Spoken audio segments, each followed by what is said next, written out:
I think a learning ecology is a framework or a way to see to examine how people learn in contemporary times.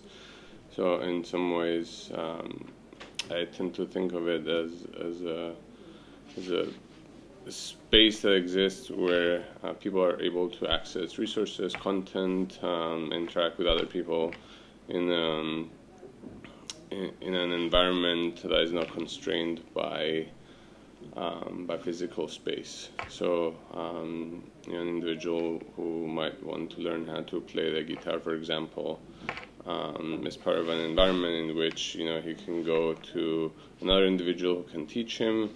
He can visit a website and view tutorials on particular aspects of what he or she wants to learn. They can read a book. They can talk to a friend. They can ask questions on Twitter. So if you put all of that together, that's kind of what I understand the term learning ecology to mean.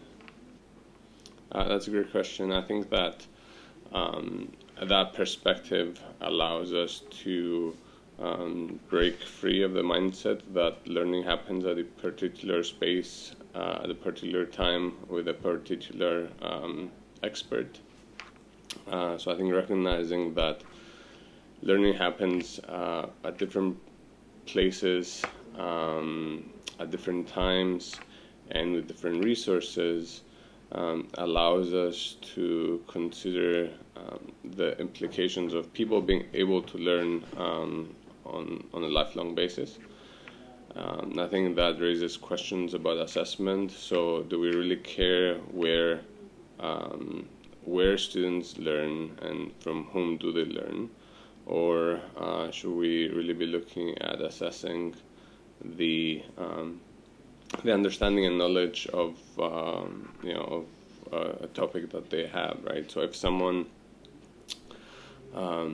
let's say, studies, biology, introductory biology, right, by themselves, and by themselves, I mean in this learning ecology context that they find themselves in. So by studying a book, by talking to experts, by watching resources online and so on, and they study this topic.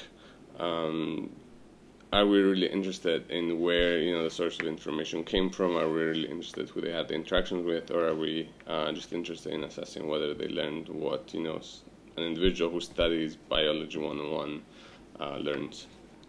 So I think that raises questions about assessment and the role of educational institutions. I also think that recognizing that learning happens in different spaces and in different ways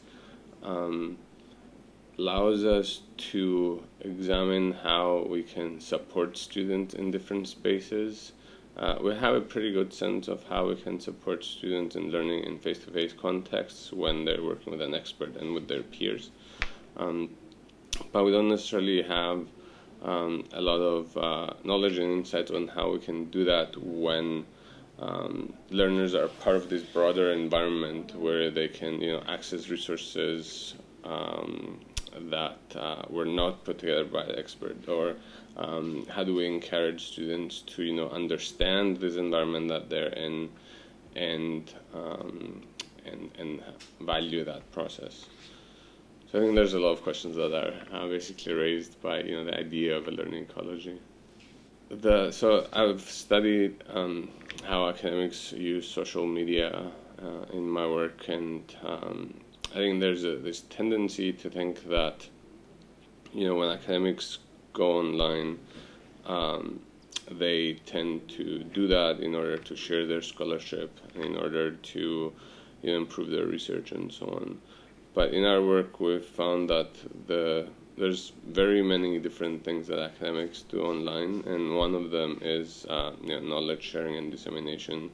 And you have the standard approaches like writing blog entries or writing opinions and editorials for mass media, especially new kind of initiatives that try to blend academic language and journalism and so on. People go on Twitter and interact with colleagues. They participate on things like Reddit, and Reddit in particular has this feature that invites individuals to essentially go on there and say, I'm an expert on I don't know, biology or chemistry, or I'm an expert on educational technology. Ask me any sort of questions that you want, and then the individuals ask questions, and the academics respond to that. So I think that's an interesting way to translate knowledge for different audiences and so on.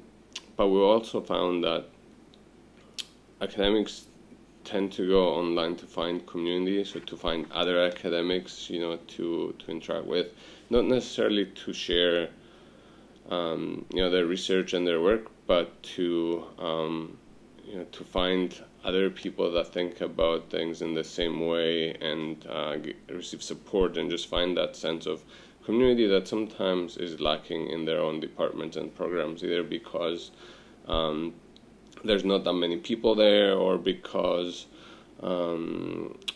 when they are in a large network of people, they find other people that think about things in the same way.